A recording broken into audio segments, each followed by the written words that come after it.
Christmas Eve, and the house was lit up like a stage where I was the miscast extra, under the tree. My stepmother smiled sweetly for the guests, then whispered in my ear, "No one wants you here." Before her hand left a stinging welt on my cheek, I'm not 16 anymore. I'm 27, and my expiration date for obedience just passed. As the music played on, I decided it was time to bring the family's secret curtain crashing down. My name is Talia Mercer. I am 27 years old. By day, I am a risk analyst at Cedarline Systems, a competent, quiet data security firm just outside of Aurora, Colorado. My entire job revolves around precision. I stare at predictive models and complex spreadsheets, identifying threats before they materialize, calculating the potential cost of failure, and implementing safeguards. It is a logical, exacting profession. It is the absolute antithesis of my life inside this house. Tonight, the Mercer house was not a home. It was a meticulously curated exhibit, a stage set for a grand performance. Every surface in our sprawling, architecturally modern fortress gleamed under the oppressive brightness of professionally installed holiday lighting. It looked like the December cover of an interior design magazine, the kind that specializes in showcasing sterile, expensive perfection that no one actually lives in. The air itself was thick, smelling of imported blue spruce, cinnamon-spiced catering, and the sharp, chemical tang of freshly waxed hardwood floors. This was not merely Christmas Eve. It was the annual Mercer Hale Community Fundraiser Gala, a performance of philanthropy designed to cement our family's status among the local elite. At the center of this polished universe, directing every waiter, adjusting every spotlight, and greeting every guest with a blindingly white smile, was Veronica Hale, my stepmother. Veronica was a conductor, and this house was her orchestra. Her smile was a masterpiece of cosmetic dentistry, a brilliant, fixed expression bright enough to blind you to the rapid, cold calculations clicking away behind her eyes. Beside her, playing the role of the benevolent patriarch, was my father, Graham Mercer. Graham lives for appearances. He doesn't value family. He values the portrait of a successful family. He thrives on the reflection of himself seen in the eyes of others. And tonight, that reflection needed to be flawless. And then there was the true centerpiece of the evening, the star of the show, Colton Hale, my stepbrother. At 19 years old, Colton possessed the easy, unthinking charm of someone who has never been told no, who has never faced a consequence he couldn't charm or buy his way out of. He was already gliding through the early arrivals, his laughter just a little too loud, accepting premature congratulations for achievements he hadn't yet earned. Tonight, he was the golden boy, the celebrated recipient of the evening's grand prize, a luxury sedan Veronica had been promising him for months. And me? I was the stagehand, the fixer, the smoother over. Ever since I was a child, my role in this restructured family unit was to make things easy. I was the one who diffused the tension when Veronica's demands became too sharp, the one who managed Graham's passive-aggressive disappointment. I was the responsible one, the quiet one, the one who anticipated needs and absorbed conflicts. As I scanned the room of catered perfection and designer dresses, the only person in this family unit of 4 actively paying down my own credit card debt. This was the fundamental lie of the Mercer Christmas.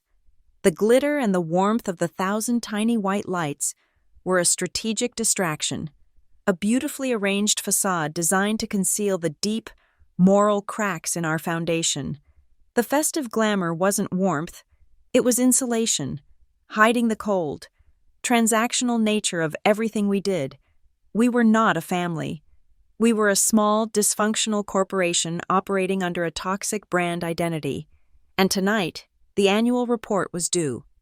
The doorbell chimed, a cheerful, festive sound that grated on my nerves like metal on glass. The main wave of guests began to flow in, a river of dark suits and sequined dresses, bringing with them a rush of cold December air and the loud murmur of social pleasantries. "Veronica, it's exquisite," a woman draped in fur exclaimed, air kissing the space beside my stepmother's cheek. "Graham, congratulations on the new partnership," a man boomed, clasping my father's shoulder. I watched Graham accept the handshake, his posture radiating a practiced, affluent success. Then the man's eyes found Colton, who was hovering nearby. "And this must be the man of the hour. Colton, there he is," one of my father's partners announced. "Heard about the dean's list, son. Absolutely fantastic." Colton soaked it in, grinning. "Just trying to keep up, sir." I suppressed a grimace. Colton hadn't made the dean's list. He had. I knew from a stray tuition bill I'd seen. Passed 3 of his 5 freshman classes, one of which was remedial. But Veronica's public relations campaign had been ruthlessly effective. I stood near the grand staircase, a silent observer. Guests brushed past me, their eyes scanning the room for someone more important, their smiles reserved for those who mattered. I was just part of the scenery, a familiar fixture, as unremarkable as the antique grandfather clock in the hall, invisible. It was a role I had perfected over the last decade, but tonight, the costume felt suffocatingly tight. Veronica spotted me. Her eyes, a sharp, icy blue, cut through the crowd. She excused herself from a conversation and glided over, her emerald silk dress whispering against the floor.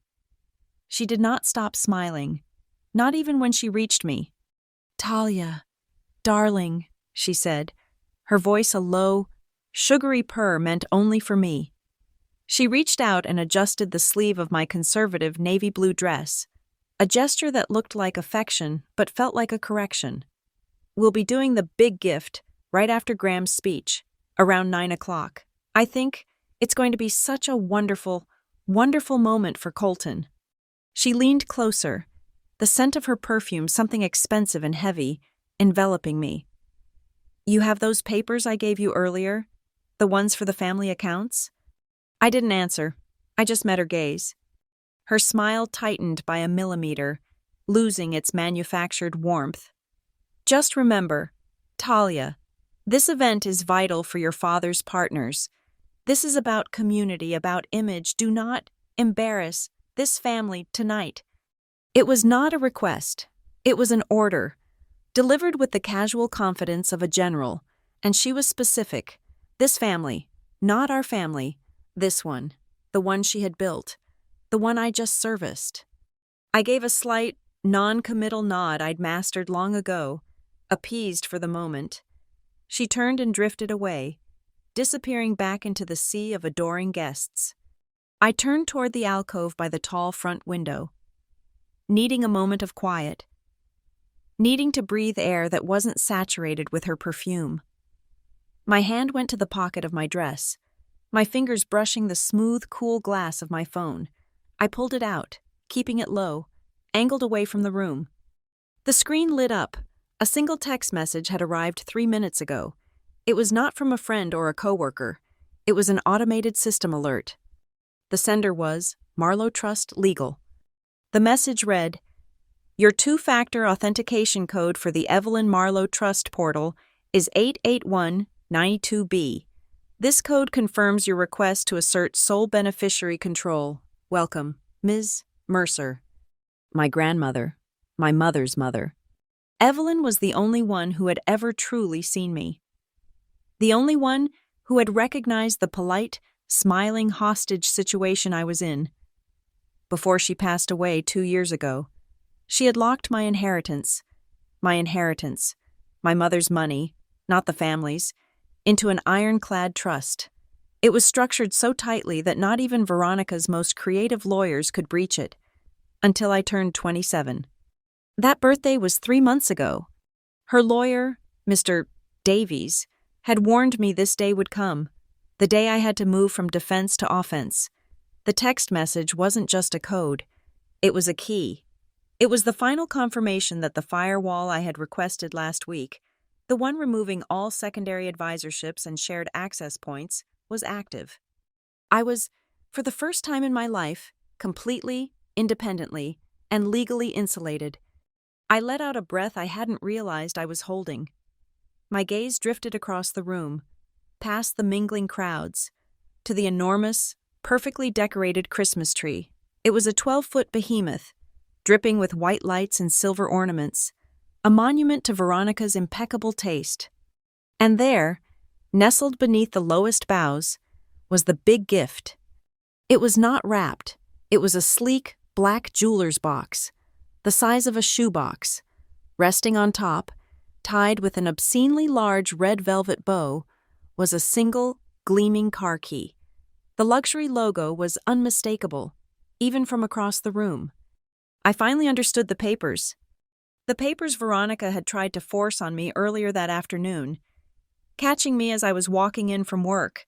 The ones she'd casually dismissed as routine financial supervision forms, just cleaning up the accounts for the new year. The ones that, upon my own risk analyst review, looked suspiciously like a broad, sweeping power of attorney authorization, granting her discretionary access to my accounts. This wasn't a gift. It was a transaction, a public execution of my independence. The plan unfurled in my mind, cold and clear. They were going to announce the car, the extravagant, unearned car for Colton, and then, in front of all their important friends, Veronica would announce my generous contribution to the family fund. They would frame it as a beautiful, selfless act of sisterly love, compelling me to sign those papers in a flurry of holiday spirit and intense peer pressure.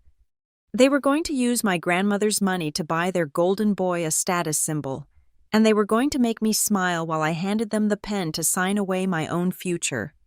A cold clarity settled over me, sharper than the December air outside. The familiar anxiety that usually churned in my stomach didn't disappear, but it crystallized. It hardened. The dull, persistent ache of resignation I had lived with for over a decade was suddenly, violently, replaced by something else. A quiet, calculating resolve. My pulse, which usually hammered erratically in this house, steadied. It became a slow, heavy, deliberate drumbeat. 1, 2, 3. I looked at Colton, laughing as he pantomimed driving a fast car for his friends. I looked at Graham, polishing his reputation with the mayor. I looked at Veronica, the conductor of this toxic orchestra, raising her glass in a toast. My job is to identify risk. For years, I had identified the threat, but I had only ever managed it. I had contained it. I had absorbed the cost. I had never neutralized it. Tonight, the performance was scheduled. The spotlight was warming up. The expectation was clear. I would walk up to that tree. I would endorse the lie, and I would sign away my future for their comfort. I slipped the phone back into my pocket, the authentication code feeling as heavy and solid as steel. The only question left was, whose side was I really on? Theirs or mine? The power structure in the Mercer Hale house was not defined by age or affection. It was defined by leverage. We were a closed ecosystem, and Veronica had spent the last 15 years ensuring she was at the top of the food chain, meticulously controlling the flow of resources, approval, and affection. I remember the day I moved into this house. I was 11 years old, 2 years removed from my mother's death, still feeling hollowed out by the loss. Graham sat me down in our old, quiet living room, the one that still smelled like my mother's lemon polish, and told me he had met someone who, he promised, would make us a real family again. The house he moved us into was Veronica's. It was all sharp angles, beige carpets, and windows so large they left you feeling exposed. It was cold. Her son, Colton, was a loud, demanding 5-year-old. From the very first day, the unspoken contract was clear. This was not a merger. It was an acquisition. Graham, desperate to shed his widower's grief and wrap himself in a new, shiny life, had agreed to the terms, and the terms required that I, the quiet, grieving remnant of his past, make myself as small and useful as possible. The new family promise quickly dissolved into a silent, complex barter system. My compliance, my silence, and my utility were traded for a roof over my head and a strained absence of conflict. Veronica's favoritism toward Colton was not subtle. It was a foundational policy of her domestic government. Colton was spirited. I was difficult. Colton was testing boundaries. I was disrespectful. when he broke a neighbor's window with a baseball. He was showing athletic promise. When I locked my bedroom door to study, I was antisocial. She justified this blatant disparity with the language of corporate investment. "We have to give Colton every opportunity, Talia," she explained to me once, her voice dripping with false patience, as if I were too simple to understand. "He has so much potential. He is going to be a leader. You're so practical. You'll always land on your feet." She was, in her own toxic way, correct. I was practical. I had to be. My father, Graham, eagerly adopted this narrative. It absolved him of guilt. He looked at me, the daughter who was self-sufficient, quiet, and academically diligent, and he labeled me stable. "Talia's solid," I'd often hear him tell his friends on the phone, a note of detached pride in his voice. "She's the responsible one. Never have to worry about her." He didn't see that my stability wasn't a personality trait. It was a survival mechanism. He didn't have to worry about me because I had learned, at 11 years old, that my needs were a burden on his new life. So, I erased them. I became a solved problem, an automaton who required no emotional input, no protection, and no attention. I started working at 16, a barista job at a local cafe. Every dollar I earned went into a savings account Veronica didn't know about. While Colton's summers were filled with expensive camps designed to build his resume, mine were filled with double shifts. I managed the household grocery budget. I scheduled the landscapers and the repairmen. I did the invisible, thankless labor of running the house while Veronica ran the social calendar. When it came time for college, it was a foregone conclusion. Graham and Veronica paid for Colton's private high school tuition, but my state university fees were my responsibility. It was character building, Graham had said. I took out loans. I worked 2 jobs through all 4 years of my finance degree. I lived off instant noodles and campus library coffee.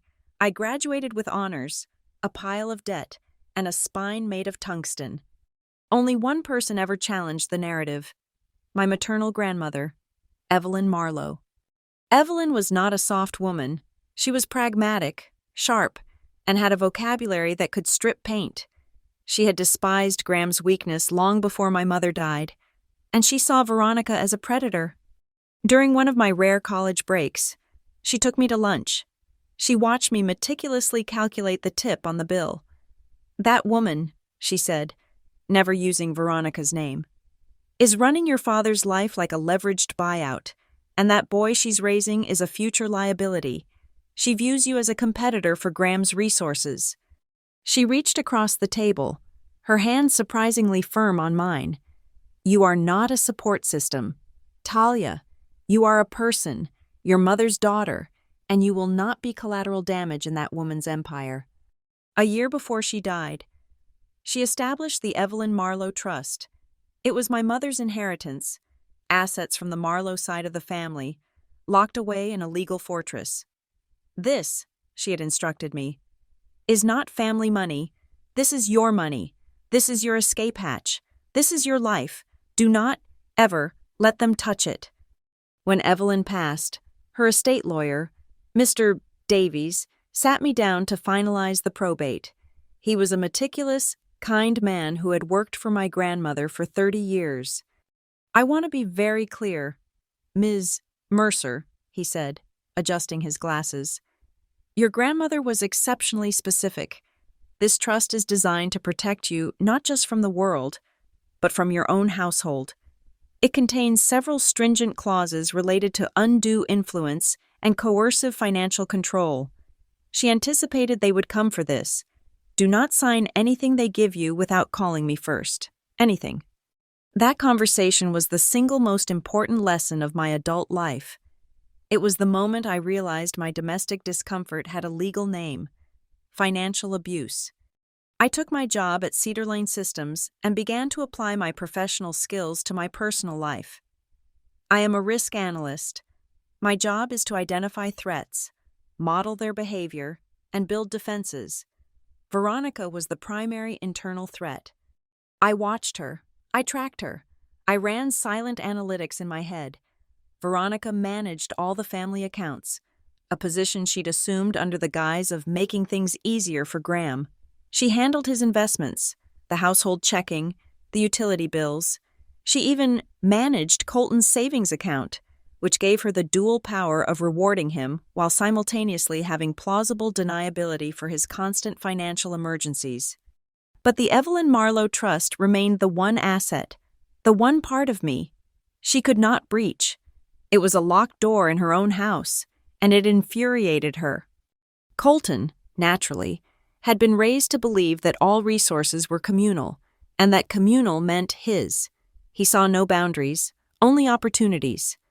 About 6 months ago, he'd found me in the kitchen, scrolling through pictures on his phone. "Hey, T," he said, using the nickname I despised. "Check this out. The new BMW 4 Series. It's sick, right?" "It's a car, Colton." He laughed, a loud, barking sound. "Mom says we can probably swing it for my 19th, for getting my grades up." His grades were, as I knew from a tuition bill I'd seen, barely passing. "She said you'd want to help, with that trust fund thing you've got. It's like a family car, really." "A family car that you'll be driving," I replied, not looking up. "Hey, what's yours is ours, right? We're family." He'd clap me on the shoulder, a gesture that was meant to be affectionate but felt proprietary. The pressure began in earnest 3 months ago, right after my 27th birthday. That was the date, as specified by Evelyn, that I assumed full independent control of the trust. The training wheels were off. Veronica's tactics shifted from passive-aggressive hints to active-aggressive strategies. It started as suggestions. "Talia, darling, now that you're older, we really should sit down and consolidate our financial advisors. It just makes things cleaner for tax purposes." I deflected. "I'm happy with Mr. Davies, Veronica." Then came the concern trolling. "Graham and I are just worried. Honey, that's a lot of money for one person to manage. It's an incredible burden.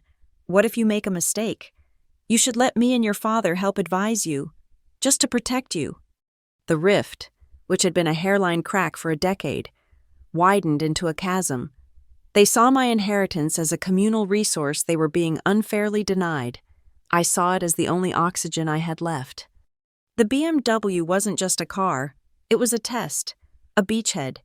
If they could bully me, or guilt me, into paying for that, they would know the fortress had a weakness. It would be the beginning of the end. I chose a strategy of strategic silence. In my profession, you do not engage a volatile threat head-on. You do not show your hand. You don't escalate. You document. You build your firewalls. You encrypt your data. And you wait for the threat to make a mistake and overplay its hand. I delayed. I obfuscated. "I'll look over those papers. Veronica, I'm just swamped with a new project at Cedar Line. I haven't had time to breathe. I need to talk to my own advisors first." My non-compliance was, in their eyes, an act of profound betrayal.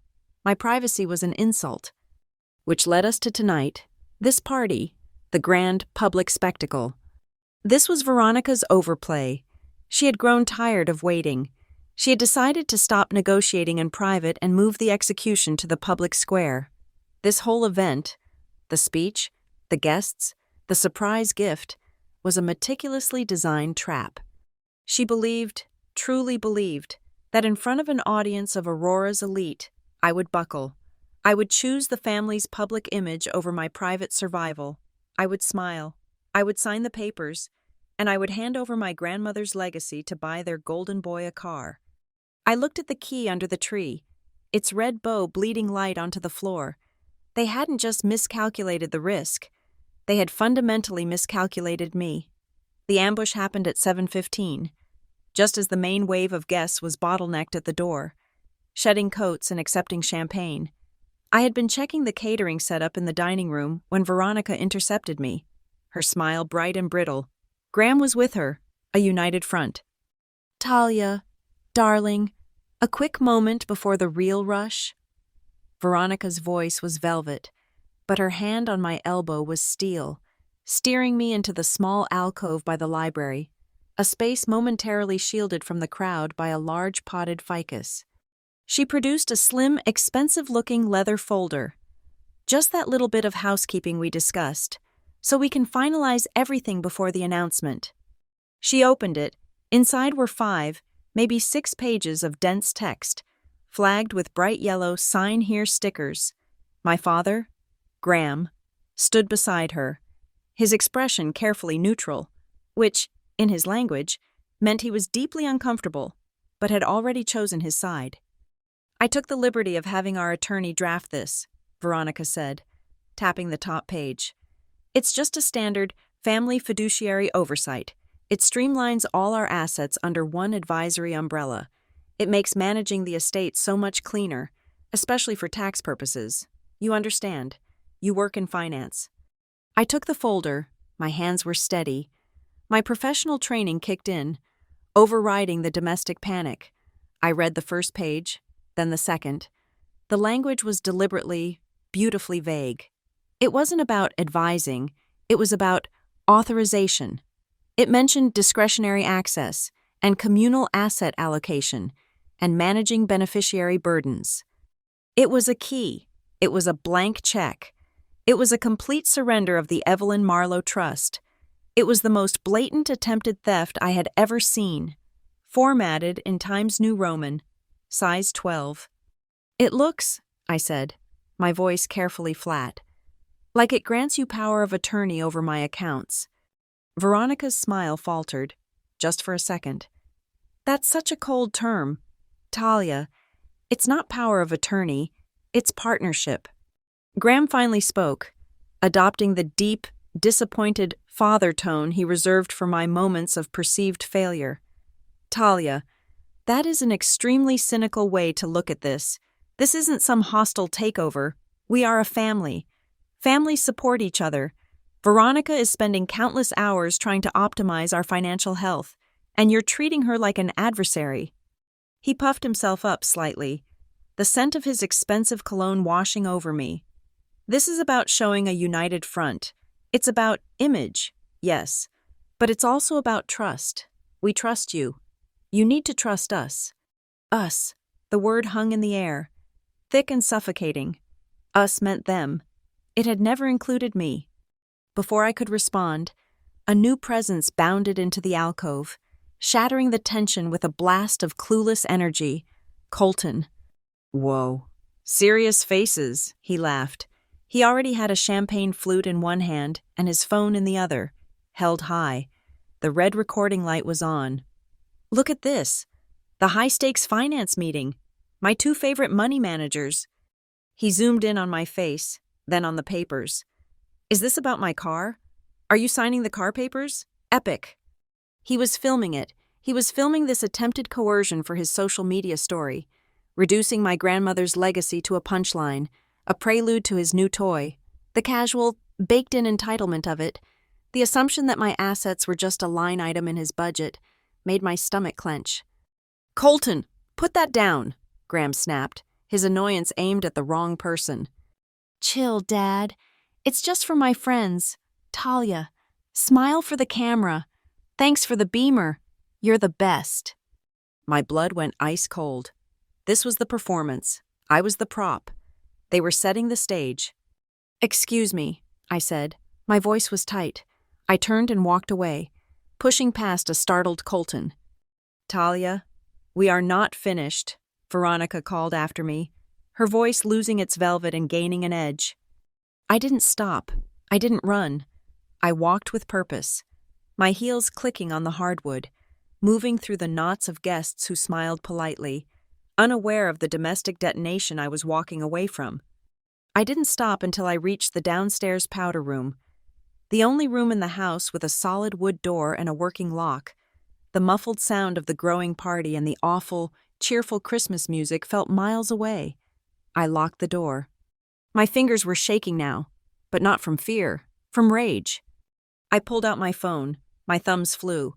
A text message to the only number in my contacts listed under E. Marlowe, Mr. Davies. "They are escalating. Veronica has papers. Power of attorney. They are pressuring me to sign tonight, at the party. Graham and Colton are involved. I braced against the marble countertop, staring at my reflection in the ornate mirror. My face was pale, my eyes too wide.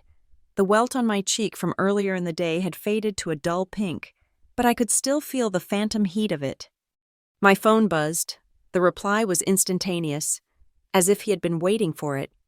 Do not sign. I repeat, do not sign anything. Any attempt to force you under duress is illegal. They cannot touch the trust. It is secure.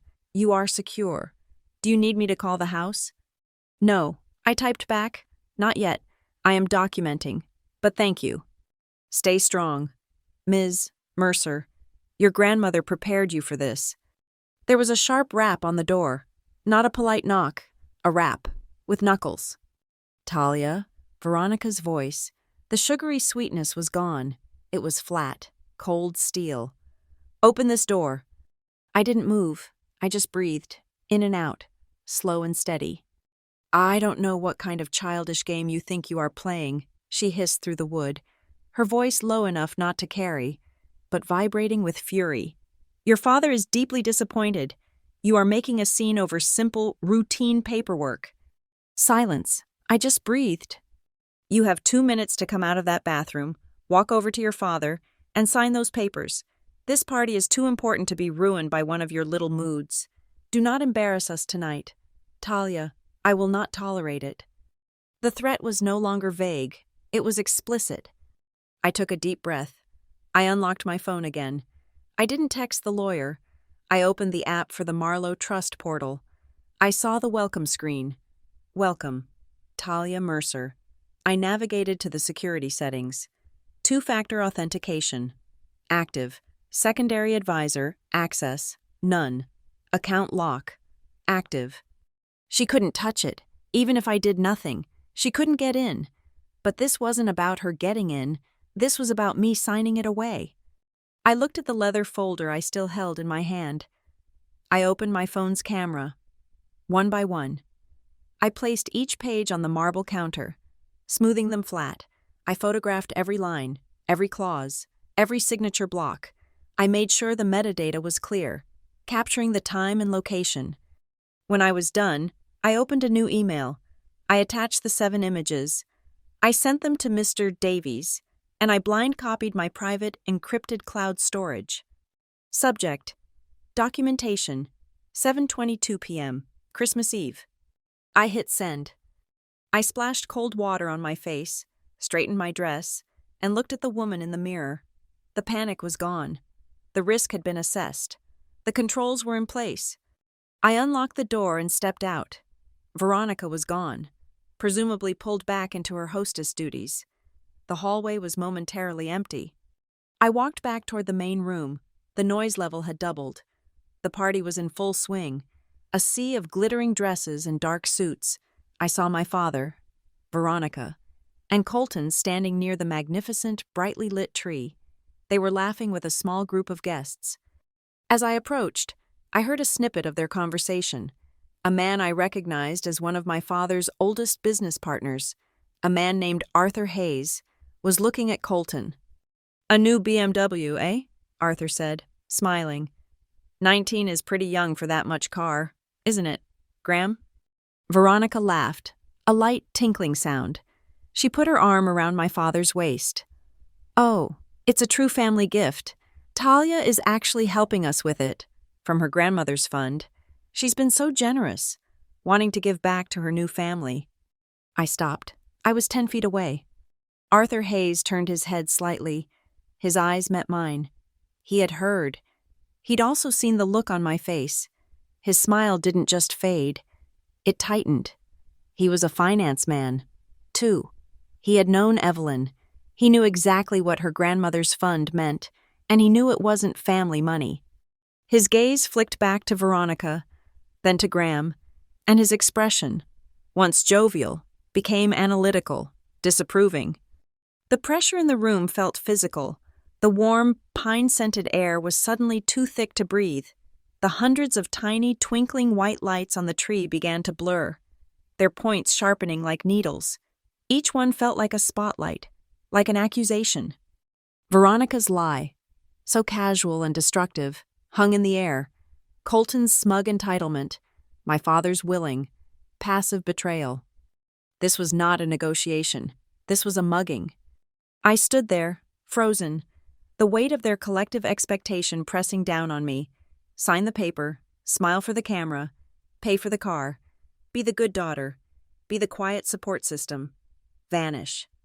I whispered it to myself, a promise in the middle of the noise. If I don't save myself, no one will. The music was loud, a cheerful, obnoxious rendition of Joy to the World, played by a live string quartet Veronica had hired. The air was hot and thick with the smell of mulled wine and expensive perfume. The party had reached its crescendo, that moment of peak noise and forced merriment right before people start to think about their babysitters. Then, the inevitable sound, the light ting-ting-ting of a silver spoon against a crystal champagne flute. My father, Graham Mercer, stood in the archway of the grand room, his glass held high. The quartet quieted. The sea of chatter subsided into a respectful murmur. "Friends, neighbors, esteemed partners," Graham began, his voice radiating the practiced, benevolent warmth of a man who loves a microphone. "Veronica and I are so thrilled to have you here. This event, as you know, is about community. It's about giving back." I stood near the edge of the room, my back to a cold window, watching him. He was performing, and he was good at it. "But tonight," he continued, "it's also about family. It's about the future." He turned and beamed at Colton, who was standing near the fireplace, already flushed with entitlement. "I want to honor my son, Colton. He has shown such incredible drive this year, such potential. We are so proud of the man he is becoming." A polite smattering of applause. Colton preened. And Graham said, his gaze now sweeping the room, "I want to honor the spirit of generosity that makes this family so strong." His eyes found me. Oh God, here it was. My daughter, Talia, a young woman who understands that the true meaning of family is sacrifice. Her selfless, beautiful spirit in supporting her brother's future is an inspiration to us all. His glass lifted toward me. Dozens of heads turned. I felt the weight of their gaze, hot and heavy. Veronica, standing beside him, caught my eye. She smiled, a brilliant, dazzling command, and then tilted her head ever so slightly toward the Christmas tree, toward the small black box with the red bow and the car key. The signal, fetch. A cold, heavy calm settled in my chest. The string quartet, cued perfectly, began to play a soft, instrumental version of "O Come, All Ye Faithful." I started to walk. Every step felt deliberate, my heels clicking on the hardwood floor. The air felt thick, like walking through water. I could feel every eye on me. They were all smiling, all expecting the lovely, heartwarming scene of sisterly generosity. They were expecting the performance. I reached the tree, the scent of pine and artificial snow hitting me. The lights were so bright up close they hurt my eyes. I looked down at the box, the key, the symbol of my capitulation. I picked it up. It was light, almost weightless. I turned back to the room. Graham was smiling, a look of profound, self-satisfied relief on his face. Veronica was radiant. Colton was vibrating with impatience. I walked back to the center of the room, but I did not walk toward Colton. I walked to the small, antique table where my father had set down his speech notes. The music swelled, a violin reaching a high, sweet note. I placed the black box on the table, gently. Then I turned to my father, my stepmother, and the silent, watching crowd. "There is no car," I said. My voice was quiet, but it sliced through the music like a razor. "Not from my money." The silence was instantaneous. It was absolute. The string quartet faltered, the lead violin screeching off key for a half-second before stopping completely. The only sound in the entire cavernous room was the faint, delicate tinkle of a single glass ornament swaying on a branch of the tree. The blood drained from Graham's face. Veronica's smile froze, a grotesque mask of holiday cheer. Colton broke the spell. His face, moments before cherubic with anticipation, contorted into an ugly mottled red. "Talia, what the hell are you doing?" he spat. He was not whispering. He lunged forward, closing the distance between us in 2 long strides, and grabbed my wrist. His grip was shockingly tight, his fingers digging into the bones. "Stop this! You're ruining everything! Stop doing this!" I looked down at his white-knuckled hand on my arm. Then I looked up, directly into his furious, champagne-fueled eyes. I did not struggle. I did not flinch. With a single, sharp yank, I tore my arm from his grasp. "That money," I said, my voice as cold and clear as the ice outside, "is for my future. It is not for your car." "You," he started, raising a hand, but he was too slow. Veronica moved like a snake. The mask was still in place. The brilliant smile plastered on her face for the benefit of the horrified guests. "Oh, you two," she trilled, her voice dangerously high. "Always bickering. Just a little family drama. Everyone, pay no mind." She was on me in a second, her arm clamping around my shoulders like a vice. Her fingers, tipped with perfect acrylics, bit into my upper arm. "Let's just have a little chat, darling, over by the tree." She was strong. She propelled me backward, away from the center of the room, forcing me back into the alcove where the tree stood, a space momentarily shielded from the crowd by the massive, drooping boughs and a blinding curtain of white lights. The moment our faces were in shadow. The instant we were out of the direct line of sight of most of the room, her entire being transformed. The smile evaporated. Her eyes narrowed into slits of pure, unadulterated hatred. "You ungrateful little bitch," she hissed, her voice a low, terrifying vibration that I felt more than heard. "No one wants you here." Her hand came up. It was not a warning. It was not a gesture.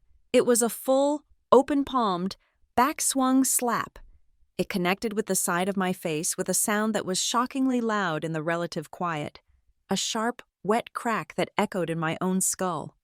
My head snapped to the side so violently I felt my neck pop.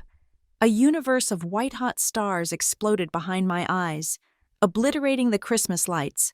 The force of it sent me stumbling backward, my heel catching on a stray power cord. I fell back into the rough, unforgiving branches of the 12-foot spruce. The sharp needles scratched at my arms and my back through the thin fabric of my dress. The pain was immediate, a bright, burning, radiating fire that consumed my entire cheek, my ear, my jaw. But she had miscalculated. She had put us in the shadows, but she had forgotten about the wall of plate glass windows that made up the entire back of the house. Behind us, the dark winter lawn acted as a perfect black mirror. The entire party had a clear, reflected view of the alcove. They had seen the shadow play, the raised arm, the impact. They had seen my body recoil and disappear into the tree. A few guests closer to our end of the room, Arthur Hayes among them, his face a mask of shock, had seen the act itself. A collective, horrified gasp rippled through the room.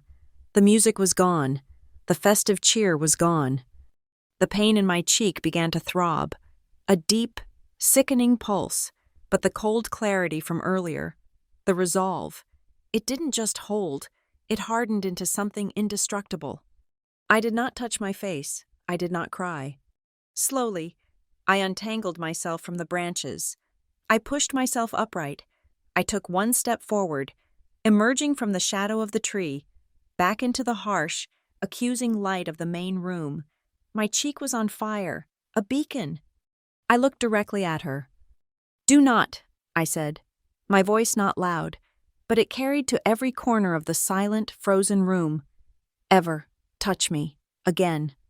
The whispers started, a sibilant hiss that spread through the crowd like wildfire.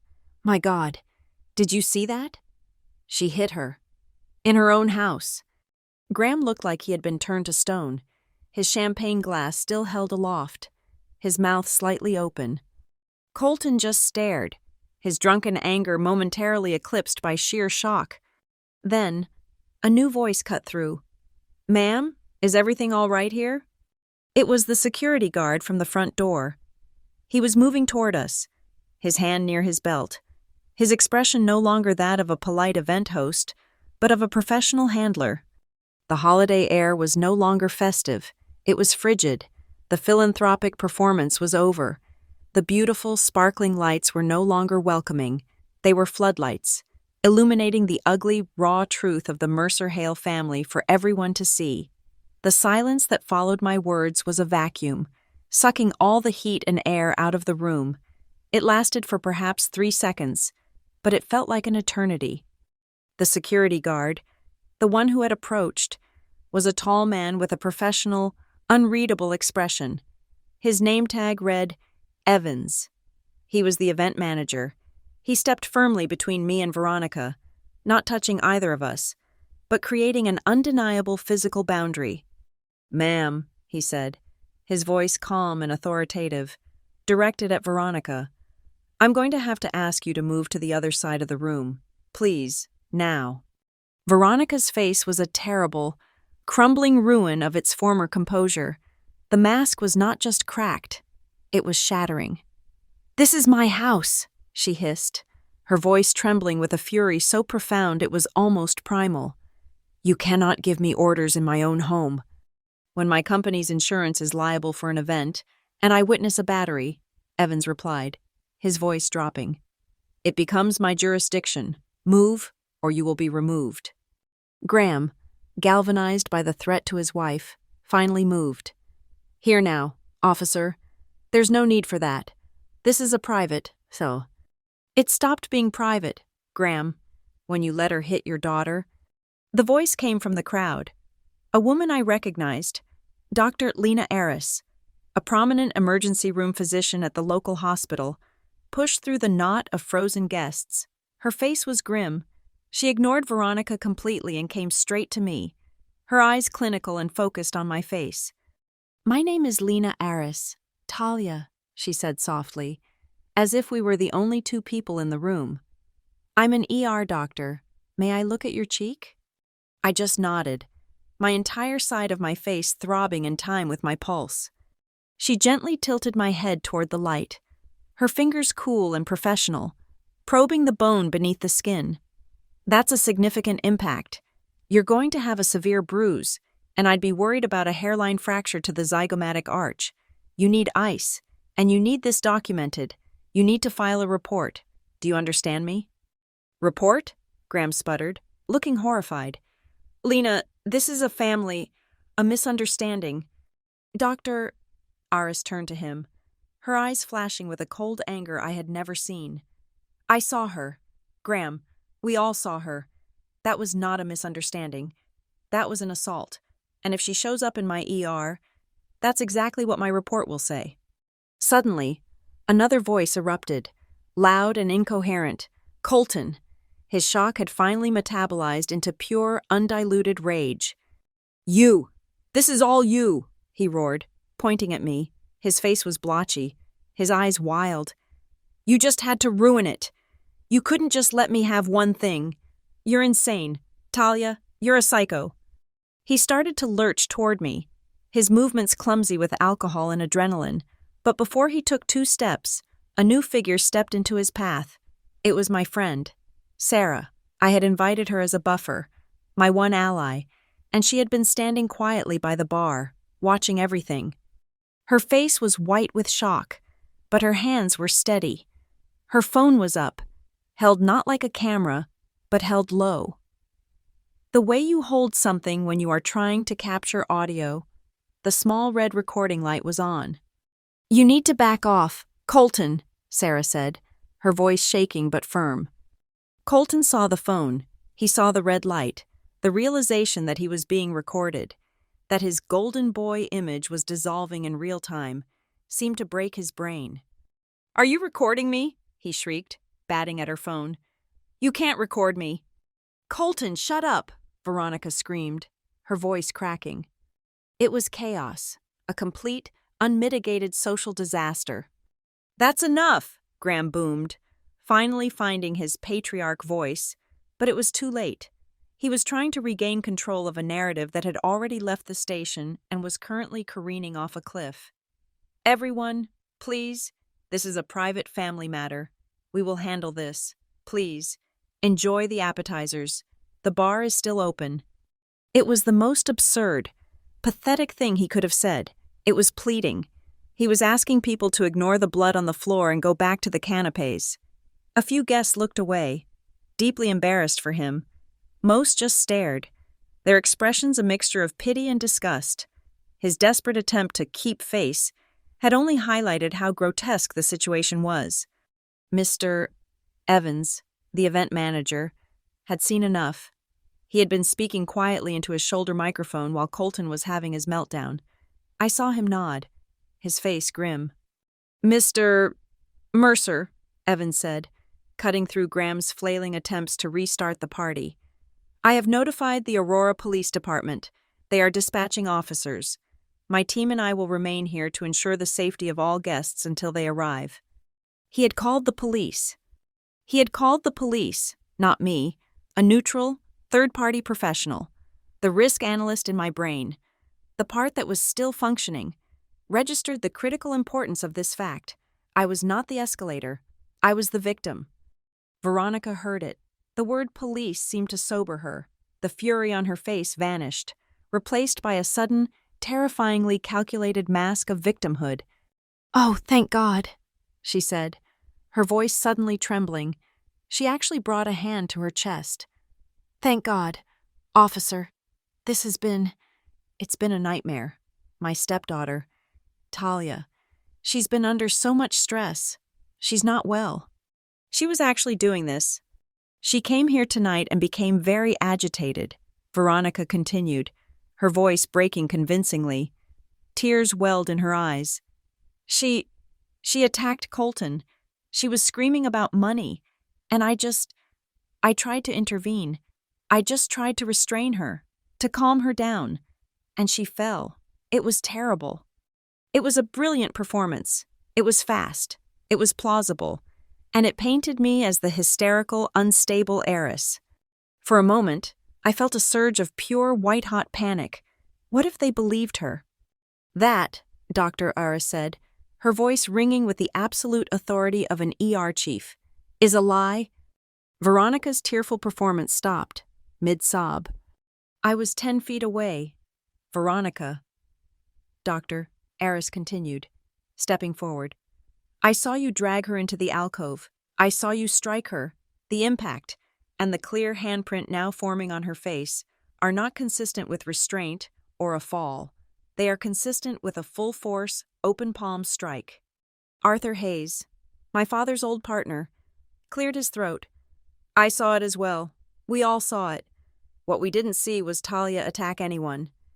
Veronica stared at them, her mouth opening and closing, but no sound came out. The witnesses were not just anyone. They were her peers. They were the very people she was trying to impress. The arrival of the police was quiet, professional, and devastating.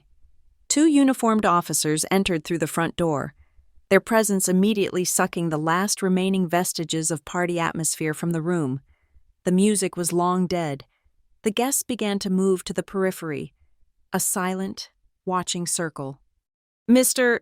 Evans met them, pointed out the primary parties, and the officers separated us with practiced efficiency. One officer went to Graham and Veronica. The other, a younger woman with a kind, tired face, approached me.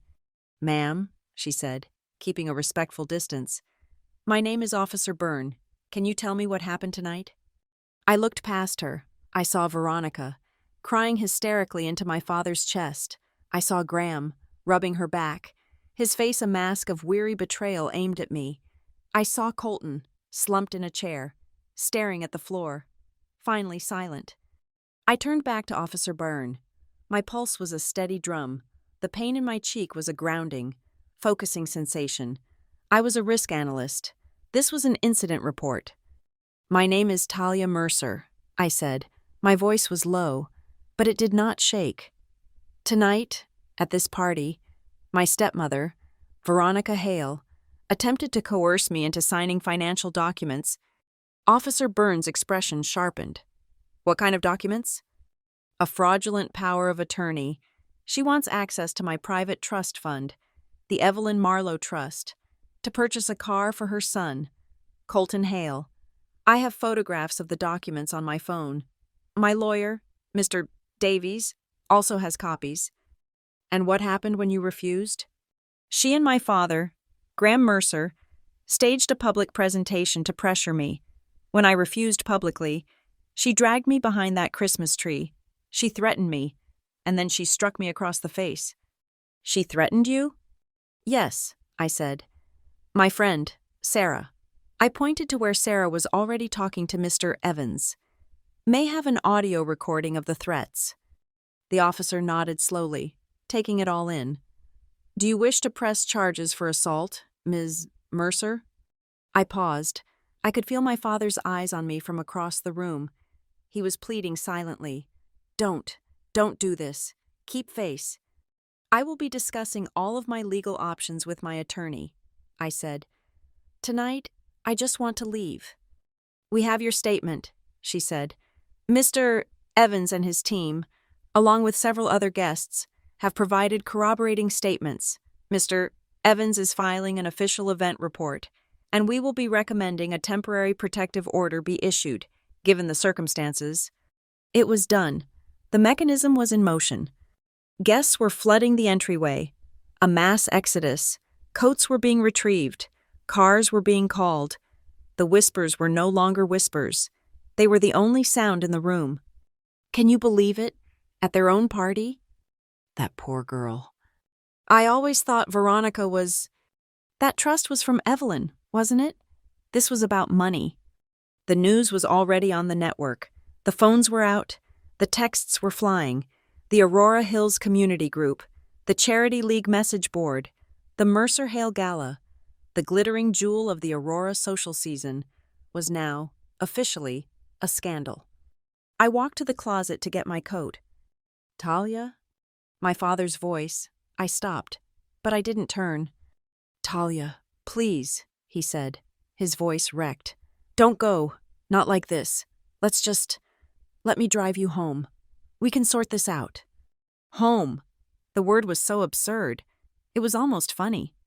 I turned to look at him. This is you sorting it out. Dad, you already did. I pulled my coat on.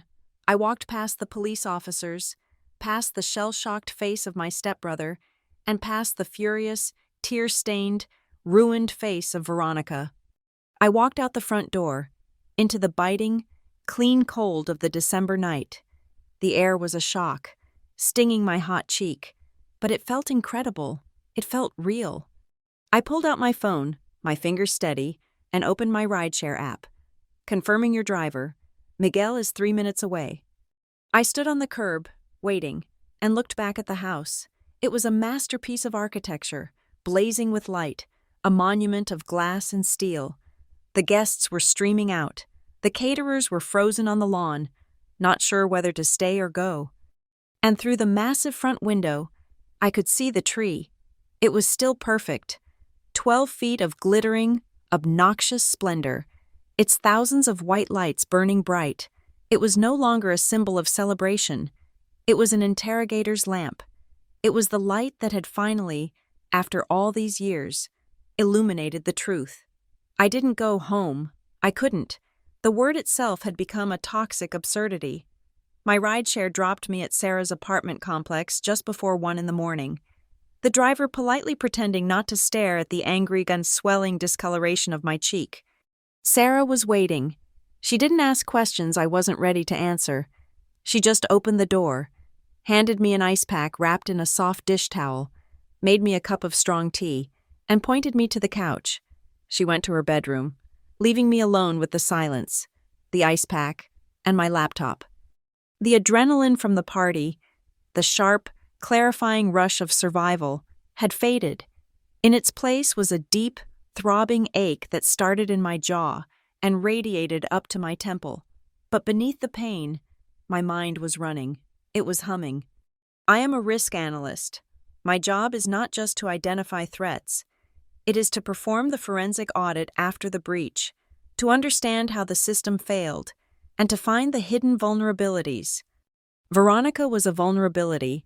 For 15 years, I had treated her as a manageable, containable risk. Now, she was an active, catastrophic breach. My laptop glowed in the dark apartment. I wasn't just a victim. I was an investigator. I still had legacy access to the online portal for my father's primary checking account and his main credit card. I was the one who had set up the two-factor authentication for him years ago, linking it to my email, because he and Veronica couldn't be bothered with the technical clutter. It was part of my role as the family fixer. I logged in. I wasn't looking for the small, predictable skimming, the spa days marked as household goods, the expensive dinners filed as client entertainment. I was looking for the artery. I was looking for the pattern. It took less than 20 minutes. I changed the statement parameters from the last 30 days to the last 2 years. There it was, a recurring transfer, not monthly, but erratic, sporadic, $3,000 here, $5,000 there, another for $9,000, just 6 weeks ago. The recipient was coded as Hail Nexus Consult. The memo line on each was identical. Consulting fees. My fingers flew. A new tab. The Colorado Secretary of State Business Database. Search Hail Nexus LLC. A single result. Hail Nexus LLC. A domestic limited liability company. Data formation. 18 months ago. Status. Good standing. Registered agent. Veronica Hale. Registered address. A post office box at a strip mall in Aurora. It was a shell company, a ghost corporation. She had been systematically bleeding my father's accounts for at least a year and a half, funneling his money into an entity she alone controlled. The realization was sickening, but also clarifying. This wasn't just about my trust fund. This wasn't just about a car. This was a long con. The big gift for Colton wasn't just a grab for my money. It was a desperate attempt to plug a hole. She was robbing Peter to pay Paul, and I was Peter. I opened the photos I had taken in the powder room, the images of the fraudulent fiduciary oversight document. I zoomed in on the last page, the one I hadn't had time to analyze in the moment, the signature page. It had a line for me, it had a line for Veronica, and it had a line for my father, Graham Mercer, as primary asset holder. And his line was already signed, Graham Mercer. I stared at it. It was an electronic signature, the kind generated by a document service, but it looked too perfect. It looked exactly like the digitized signature file he used for his company's automated Christmas cards.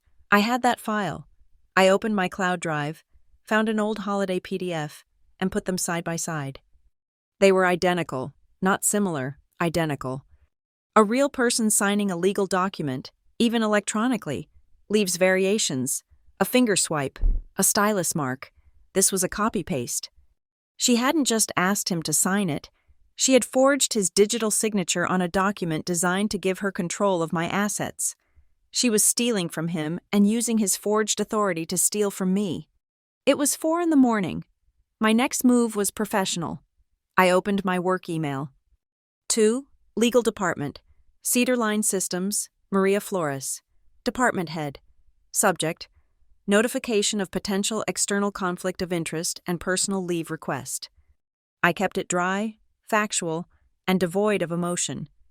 This email is to formally notify you that I am currently involved in a severe domestic dispute that has escalated to include physical assault and significant financial fraud. As members of my household may become subject to legal investigation, I am notifying Cedar Line to prevent any perceived conflict of interest. I will be taking personal days, effective immediately, to manage this legal and personal crisis. I will ensure all my project files are secure and that this matter will not compromise my professional duties. I hit send, a firewall, between my old life and my new one. My second email was to Mr. Davies. I attached the photographs of the forged POA. I attached the screenshots of the Hail Nexus LLC transfers. I attached the public filing from the Secretary of State. His reply came at 6:15 a.m., Christmas morning. He was clearly an early riser. Talia, this is organized, premeditated fraud. We are moving well past a simple domestic dispute. The forged POA is an explosive breach. The shell company is likely federal wire fraud. We are no longer on defense. I am, as of this morning, engaging a forensic accountant and a digital signature expert. The trust's legal fund will cover all of it. Your grandmother anticipated, and I quote, a full-scale assault. She provided for it. His email continued, I need evidence of intent regarding the car. We have the coercion. I need the motive. I need the why now. I knew where to look. Veronica was arrogant. She was sloppy. She believed she was the only intelligent person in the house. I logged into the shared family cloud drive, the one she used for her calendars and contacts. I went to her archived email. I searched her sent folder for BMW. There it was, an email chain from 3 weeks ago, from Veronica to a salesman at Aurora Luxury Motors. She wrote, Stephen, I am putting down the $10,000 non-refundable deposit for the Black 4 Series. This is a surprise for my son. I will have the full financing sorted out by the 26th. The salesman's reply, Understood, Mrs. Hale. We can hold it until then, but we absolutely must have the financing finalized by close of business on the 26th, or we forfeit the deposit and the vehicle. My blood ran cold. She had already spent the money. She had put herself in a financial trap, and she had staged the entire Christmas party as a public, humiliating ambush to force me to bail her out. The evidence was damning, and it got worse. I checked the family's shared photo stream. Colton, 2 days ago, a video. He was sitting in the driver's seat of the black sedan, at the dealership. He panned the camera around the plush interior, grinning. His caption, Future is looking bright. Big thanks to my big sis for making it happen. Blessed BMW family. He had tagged me. It was premeditated. The entire family unit, whether through active malice or willful negligence, had conspired to pin me to the wall. My phone buzzed on the coffee table. A text from an unknown number. Talia, this is Catherine Hayes, Arthur's wife. I was at the party last night. I am utterly horrified. Our house is next door to yours. Our front door security camera footage caught a reflection of the incident by the tree in your front window. The video is unclear, but the audio is very clear. I heard what she said before she struck you. I am sending the file to Dr. Aris, who is coordinating with other guests who witnessed the event. They were organizing, the guests, the doctors, the neighbors. I spent the rest of Christmas Day building a new life. First, I opened a new checking and savings account at a completely different bank, one with no branches near my father's house. I initiated a transfer of my last 2 paychecks from my old account. Second, I changed my legal address. I used Sarah's apartment as a temporary mail drop. I updated my contact information with Cedarline, my car insurance, my doctor. I was erasing myself from the grid they controlled. Third, I called Mr. Davies back. He was already working with a specialist in domestic violence law. We are filing 2 things, he said, his voice crisp and angry. First, a petition for an immediate restraining order based on the assault. We have the police report, the medical opinion from Dr. Aris, and now, video and audio evidence from a neighbor. It will be granted. He took a breath. Second, we are filing a formal complaint for financial abuse and civil fraud. We will cite the coercive control, the forged documents, and the shell company. We will petition the court to freeze Hale Nexus LLC and all associated accounts, pending a full forensic audit. He was not playing. We are not going to fight them on social media, Mr. Davies said. We are not going to leak this to the press. We are going to dismantle them in a court of law. We will use facts. We will use their own emails, their own text messages, and their own corporate filings against them. No emotion. Talia. Just data. He had one last piece of news. Given the evidence of physical violence and active financial fraud, I was able to speak to an emergency judge. The courts are closed for the holiday, but they open on the 27th. You are on the docket, 10 a.m. Be ready. I hung up the phone. The sun was coming up, casting a cold, gray light over the city. It was Christmas morning. My cheek was a throbbing, purple and yellow canvas. I was, for all intents and purposes, homeless. And for the first time in my entire life, I was safe. The 3 days between Christmas Eve and my 10 a.m. court date on the 27th of December were a blur of refrigerated air, legal depositions over video chat, and the stale taste of reheated coffee. I stayed inside Sarah's apartment, a voluntary refugee, while the world I had just detonated continued to spin outside. I had expected silence, a cold, shamed vacuum as the Mercer Hale machine went into damage control. What I had not anticipated was the noise. The community did not whisper, it roared. On Christmas Day, the Aurora Hills private residence message board, usually a tedious stream of complaints about lost dogs and recycling schedules, was on fire. Did anyone else just get a cancellation notice for the Mercer Hale Community Fund recap in the newsletter? What happened? I heard the party ended early. The reply came an hour later, from a name I didn't recognize. My cousin was on the catering staff. She said it was terrifying. Cops were called. Apparently, Veronica Hale assaulted her stepdaughter. A new thread appeared. Title: The Incident at the Mercer Gala. This one was from Catherine Hayes, the neighbor, the witness. She was not, it turned out, a woman who prized discretion over justice. My husband Arthur and I were present, she wrote, her words echoing across the digital community with the force of a gavel. I feel it is my duty to correct the narrative I am seeing. We did not witness a family squabble. We witnessed a young woman, Talia Mercer, be publicly coerced, cornered, and then physically struck by her stepmother, Veronica Hale, after she refused to be party to what appeared to be a financial demand. Dr. Lena Aris and several others were also witnesses. Our security footage and testimony have been provided to the Aurora PD.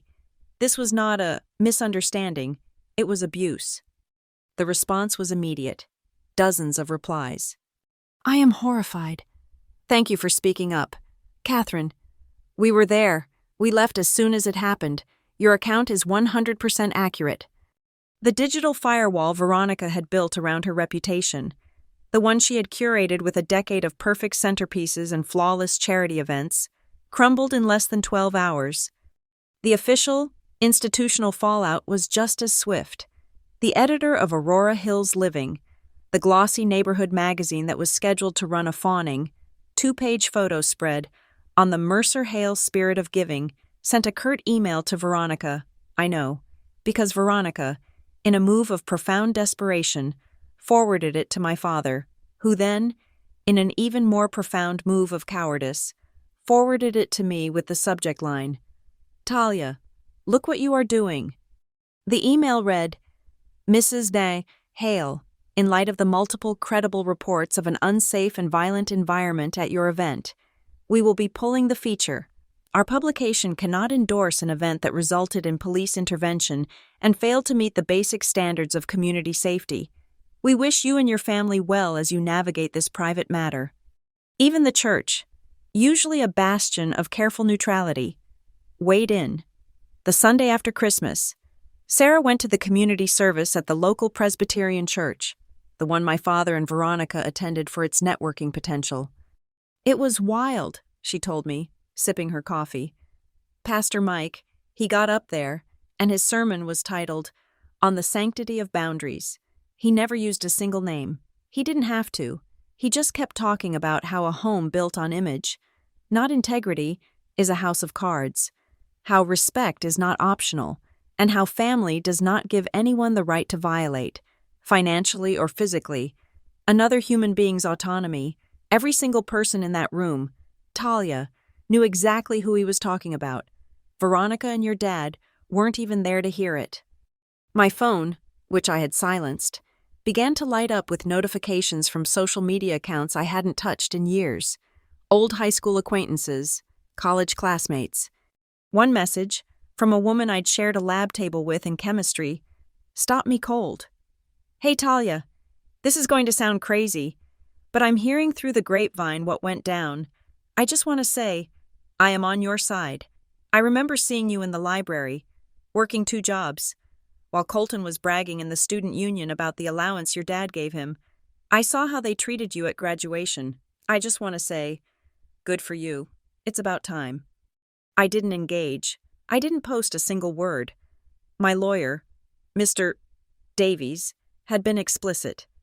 You are strategically silent. Talia, he'd instructed me over the phone. Your silence is a blank canvas. Let them paint their guilt all over it. We will let the court filings and the witness statements speak for you. They are louder and more credible than any social media post. My silence was a void, and the community, armed with 15 years of their own quiet observations, rushed to fill it. The consequences for the rest of them were not theoretical. They were immediate and specific. Colton, I learned, had recently secured a small, local sponsorship deal with a boutique ski and snowboard shop in Vail. It was mostly free gear in exchange for him tagging them in his obnoxious mountain lifestyle posts. On the 27th, the day of our hearing, the brand posted a brief statement on their Instagram story. In light of recent events and behaviors that do not align with our values of respect and community, at Colton Hale's brand ambassadorship has been terminated, effective immediately. Someone had, apparently, forwarded them Sarah's audio recording of him screaming at me. The consequences for my father were quieter, but infinitely more damaging. Arthur Hayes, the man who had seen the lie about my trust fund, was not just a business partner. He was a senior partner at Graham's firm, and he sat on its ethics committee. Graham was not fired.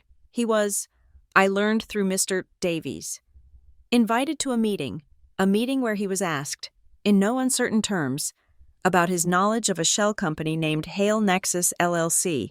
He was asked to clarify his position on familial financial abuse and how it might reflect on the firm's fiduciary responsibility to its clients. He was being questioned, his professional integrity, the one thing he valued more than his own daughter, was now linked to Veronica's crimes and his own passive complicity. The armor of his reputation had been breached. And then there was Veronica. She, of course, tried to do what she did best, control the narrative.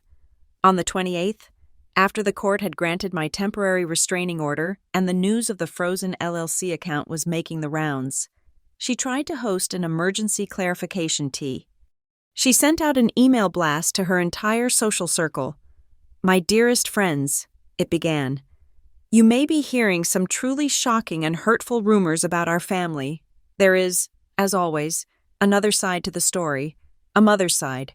Please, come to my home this afternoon at 2 p.m. so I can clear the air and share my heart with you. Catherine Hayes, who was on the list, forwarded the invitation to half the neighborhood with the simple, searing comment, will she be serving subpoenas with the scones? Of the 30 women Veronica invited, my friend Sarah later learned from a caterer. Only 2 showed up. One was a cousin, and the other, a rival, who later told her bridge club that the house felt like a tomb, and that Veronica looked like she hadn't slept in days. The social queen of Aurora had been publicly, definitively dethroned. My entire perspective, my entire operating system, was reconfiguring. For my entire adult life, I had been on defense. I was the risk manager for my own life, building firewalls, absorbing impacts, mitigating damage. I was reactive. Now, sitting on Sarah's couch, with a stack of legal filings on the coffee table and a court order in my email, I felt a profound shift. I was no longer on defense. I was on offense. I was not the victim. I was the complainant. I was not the one absorbing the damage. I was the one documenting it and demanding accountability. On the 2nd of January, an email landed in my inbox. The sender was Dr. Lena Aris. Talia, it began, I hope you are recovering and finding some peace after that dreadful night. I am writing to you today in a different capacity. I am the chairwoman of the Aurora Women's Business League, a professional organization here in the city. Our scheduled keynote speaker for our monthly luncheon next week has had to cancel due to a family emergency. I am writing to ask if you would, on short notice, consider taking her place. I stopped. I read that line again. I know the timing is extraordinary, she continued, but I and many of our members who were present at the party were profoundly struck by what we witnessed. Not just the abuse, but your incredible composure. Our topic for the month is resilience and integrity. I am not asking you to come and tell a victim story. I am asking you to come as a professional risk analyst and speak on the topic of personal risk management. How does a modern woman protect her assets, her integrity, and her autonomy, especially when the greatest risks may be internal, not external?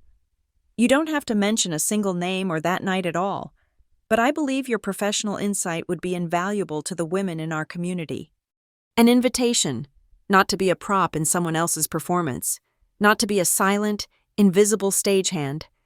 An invitation to stand on a stage, under a spotlight, with my own name, and speak in my own voice. They weren't asking me to be the girl who got slapped.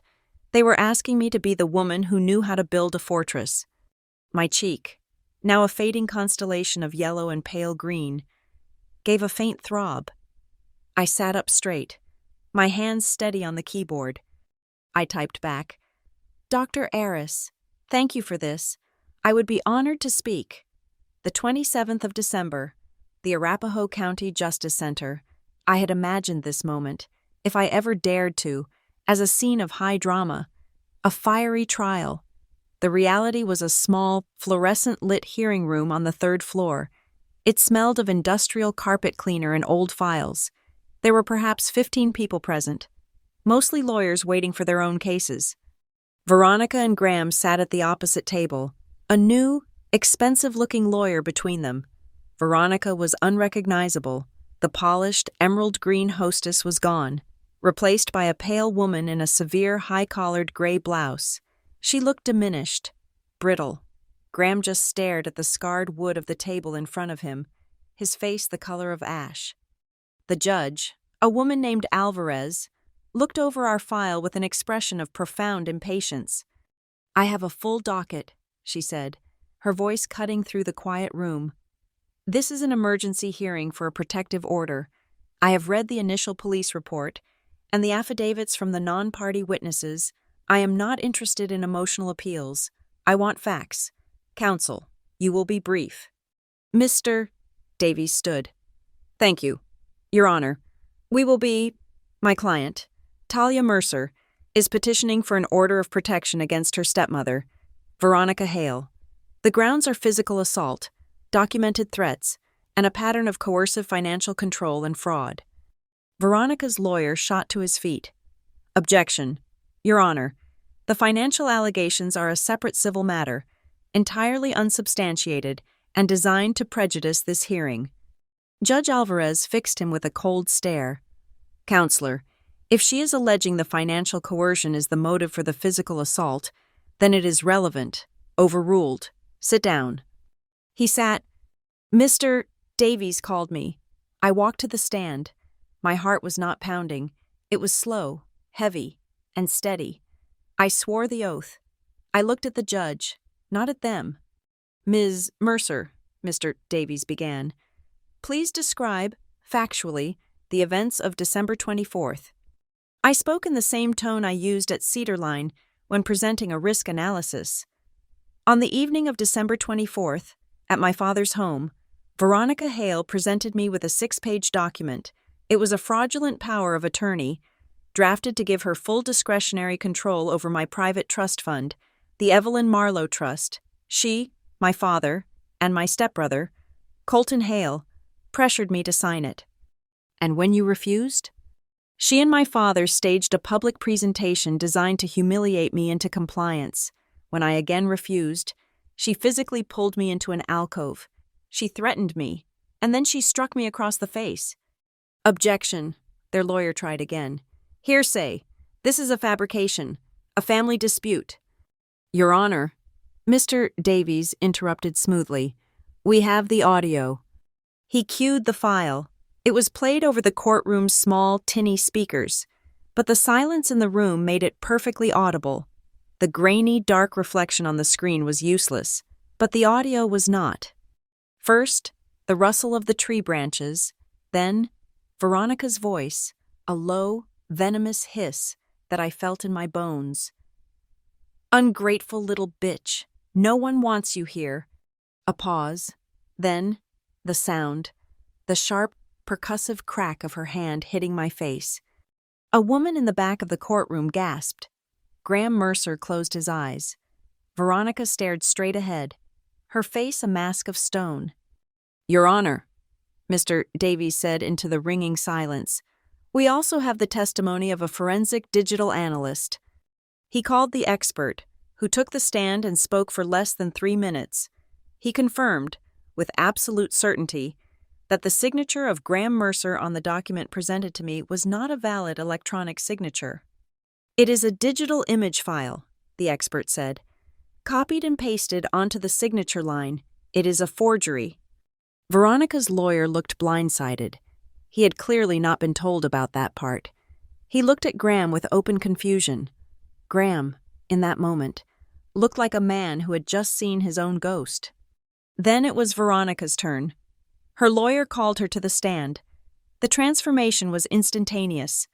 The stone mask dissolved into the face of a terrified, weeping victim. "It was a misunderstanding," she cried, dabbing her eyes with a tissue. "Talia, she's been under so much stress. She was hysterical. She was screaming, attacking Colton. I just tried to restrain her, to protect her. She stumbled. She fell into the tree. I would never strike her. I love her like my own daughter." The performance was good. It was almost believable. Judge Alvarez was unmoved. She looked down at her papers. "Mrs. Hale, your testimony is that you were restraining Ms. Mercer during a hysterical episode after the public confrontation at the tree. Is that correct?" "Yes, Your Honor. It was so frightening." Veronica wept. "Then your testimony is in direct conflict with the evidence," the judge said, her voice flat. "The timestamp on the neighbor's security file, which captured the audio of your threat and the sound of the impact, is 9:01 p.m. That is a full 14 minutes before Mr. Mercer's speech and the public incident with the car key, which Mr. Evans of the event staff places at 9:15. Your story does not match your timeline. The evidence shows you assaulted Ms. Mercer before the public argument, not during it." Veronica's tears stopped. She had no answer. She had been caught in a lie, not by emotion, but by a timestamp. Judge Alvarez put down her pen. "The standard for an emergency protection order is a preponderance of the evidence. The evidence here is overwhelming. The petition is granted." She was a machine of rulings. "Veronica Hale is hereby ordered to have no contact, direct or indirect, with Talia Mercer. You will not call, text, email, or communicate through third parties. You will stay 100 yards away from her person, her residence, and her place of employment. Cedar Line Systems. This order is in effect for 1 year. Any violation will result in your immediate arrest. We are done here." She banged the gavel. "But Mr. Davies stood once more. "Your Honor, one final item. The matter of the financial fraud. We have presented evidence of a shell company, Hale Nexus, LLC, which we believe is the vector for the fraud that motivated this assault. We ask for an immediate freeze on that entity's assets." The judge sighed, but she looked at the file. She saw the LLC filing. She saw the bank transfers. "This court grants the temporary injunction. The assets of Hale Nexus, LLC are frozen, and based on the evidence of forgery and systematic, unexplained transfers presented in this hearing, I am formally referring this entire file to the Colorado Department of Revenue. I suspect they will be very interested in Mrs. Hale's consulting business." "A tax investigation. I hadn't even considered that." Veronica's lawyer was already stuffing papers into his briefcase. He turned to Graham, his voice a low, furious whisper I could just overhear as we filed out. "You are in catastrophic legal jeopardy. Graham, she forged your signature. She exposed you to conspiracy to commit fraud. You must sever your finances, get your own counsel, cooperate fully with the DA and the tax board, or you will go down with her." Graham, for the first time, looked at me. His eyes were hollow, pleading, begging me to stop this. to fix it, to make it go away. I turned my back on him and walked out of the courtroom. The consequences for the others were peripheral, but absolute. As we waited for the elevator, I saw Colton. He was slumped in a chair outside a different courtroom, the one for petty offenses, looking sullen. His case, as I learned later from Sarah, was for trying to use a fake ID at a downtown bar 2 nights before the party. It was a minor, stupid offense, but the judge, having been briefed on the other pending family matters and the audio of his rage-filled screaming, had added a mandatory 60-day anger management course and 40 hours of community service to his fine. My final piece of business was the house. 2 days later, Officer Byrne met me in the driveway. She was my police escort, required by the protection order. "Mrs. Hale is not on the premises. Ms. Mercer," she said kindly. "You have 30 minutes to retrieve your personal necessities. I will wait in the entryway." The house was cold, dead. The heat was turned down low. The smell of stale pine and old champagne hung in the air. The giant Christmas tree was still standing, a dark looming shadow in the grand room. The lights were off. Its branches were starting to droop, shedding dry needles onto the perfect hardwood floor. I walked past it. I didn't look at the kitchen or the living room. I went upstairs to the room that had been mine. It felt like a stranger's room. I didn't pack my clothes. I didn't take the furniture. I had brought one empty banker's box. Into it, I placed my diploma, the framed photos of my mother, the ones Veronica had always tried to move into the guest room, my grandmother Evelyn's locket, my passport, my birth certificate, and my social security card. I closed the lid. 15 years of my life in that house, and it took me less than 10 minutes to pack. On my way out, I stopped at the hall table. I took the single house key from my key ring.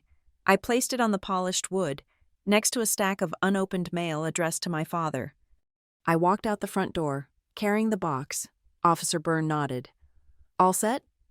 "I'm set," I said.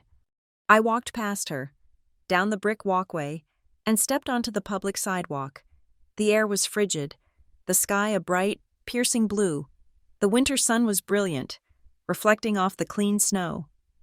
I took a deep breath, and the cold air hit the back of my throat, sharp and pure. I had walked into that house as a grieving child, lived in it as a utility, and been thrown out of it as a threat. Now, standing on the sidewalk with my one box, I wasn't any of those things. I was just me. I turned my face toward the sun, and for the first time I could remember. The winter felt light. The word home had been a complicated algorithm for most of my life.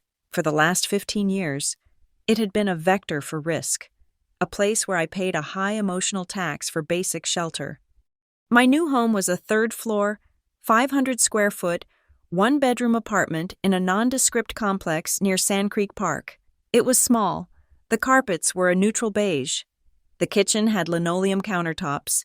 It had no grand staircase, no 2-story windows, no walk-in closets. It was absolutely perfect.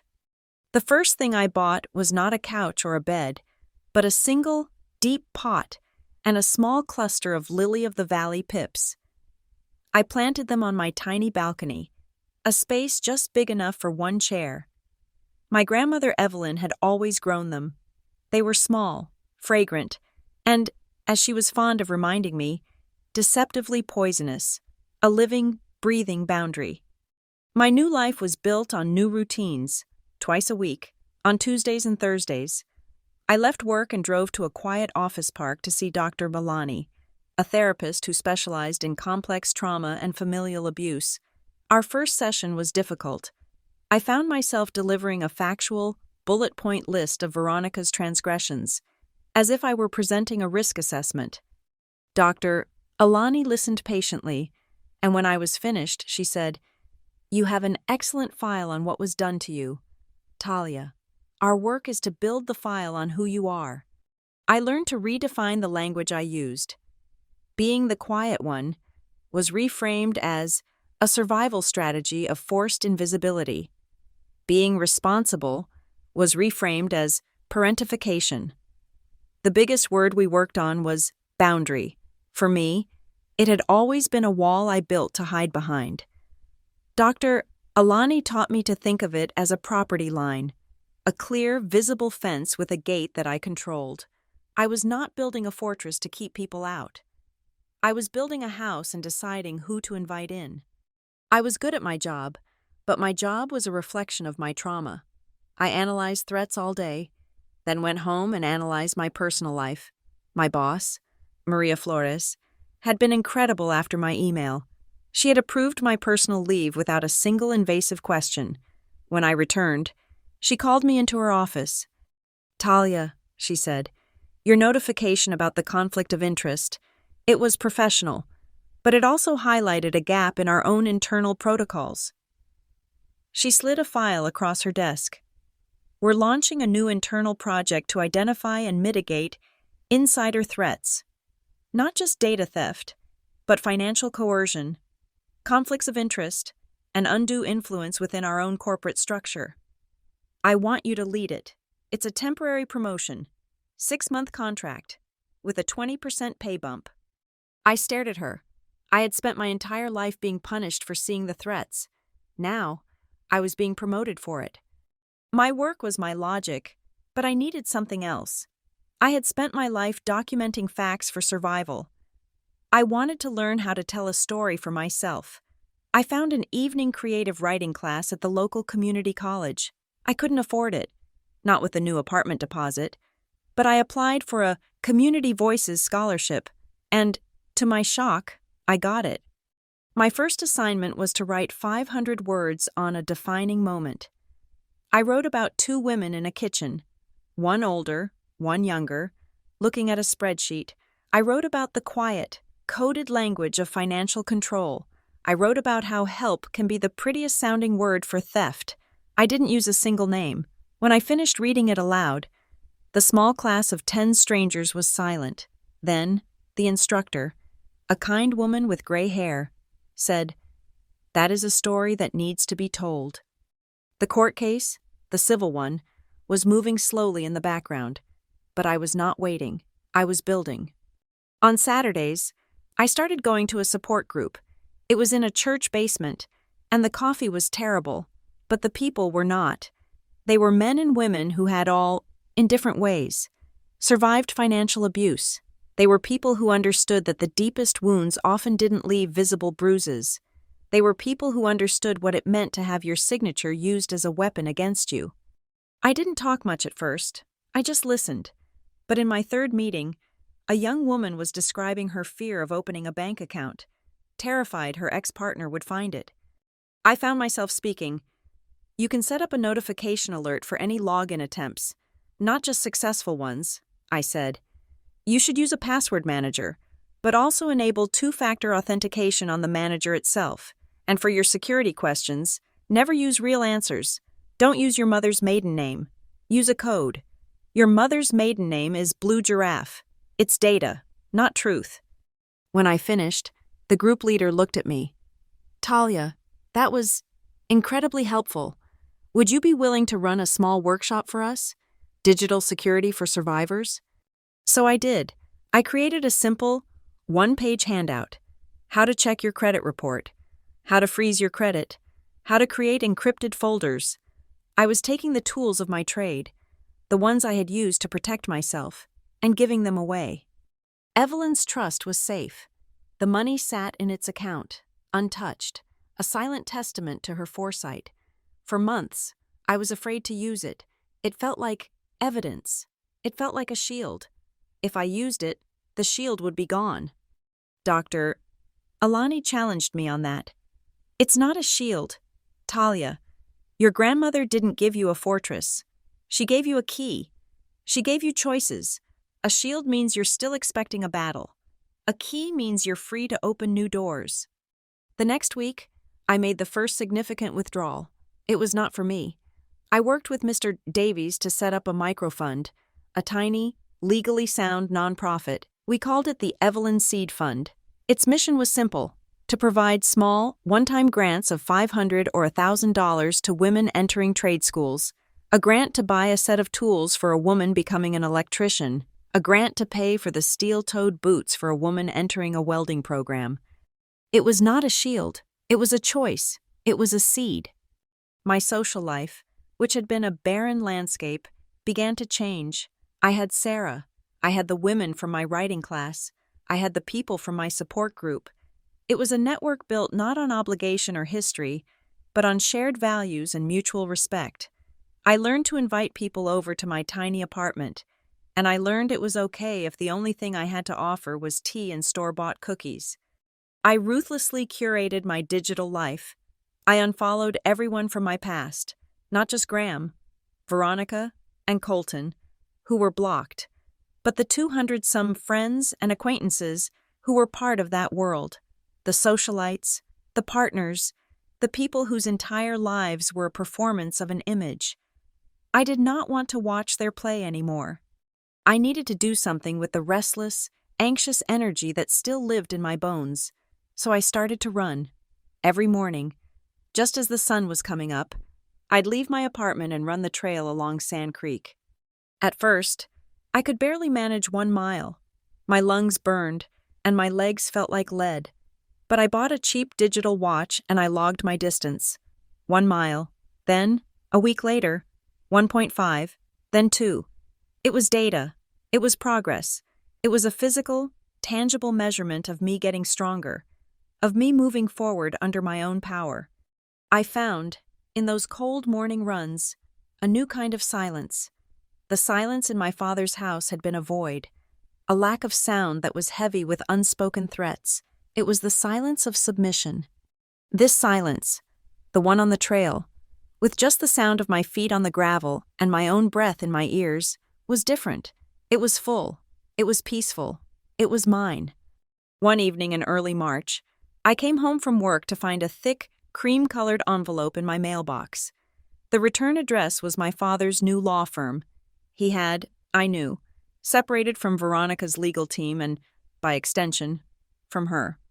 I opened it. It was a handwritten letter, on his expensive personal stationery. "Talia," it began. "This has all been a terrible, terrible tragedy. I am so sorry for what happened at the party. I never, in my wildest dreams, thought Veronica was capable of such a thing. She deceived me. 2. Her financial decisions have put our family in a very difficult position."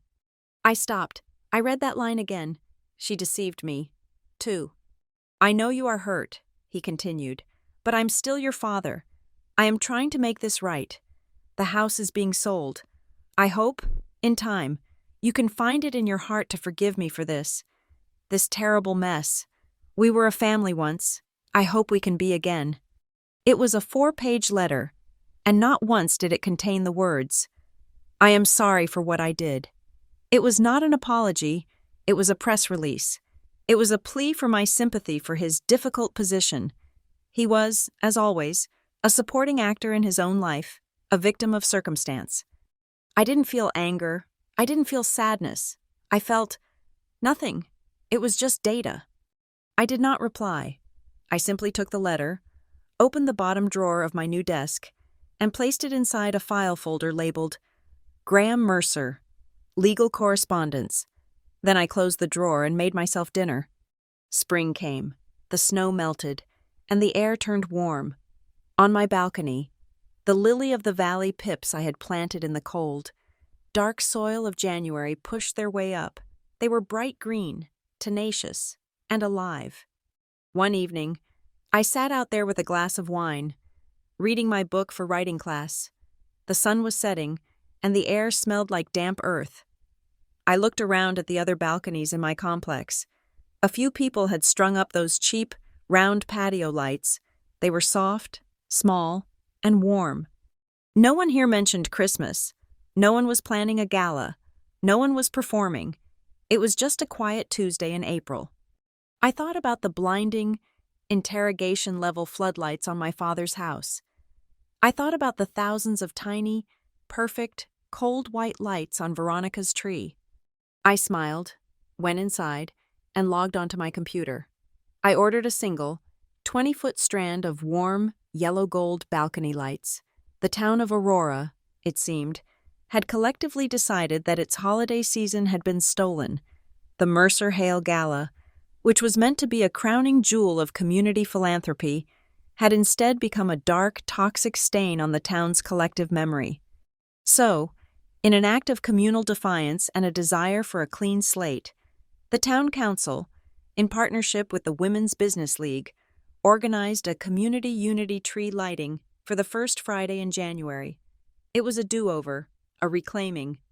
I stood on the small, temporary wooden stage in the center of the town square, my hands cold, my breath fogging in the frigid air. The crowd was a bundled sea of coats and hats, a few hundred people sipping hot chocolate, waiting. Dr. Aris had been the one to ask me to speak.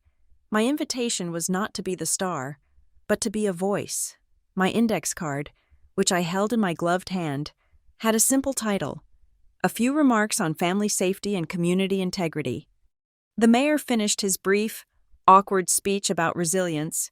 He looked at me, smiled weakly, and said, "And now, a few words from a member of our community, Ms. Talia Mercer." I took a deep breath and stepped toward the lectern. And then I saw her.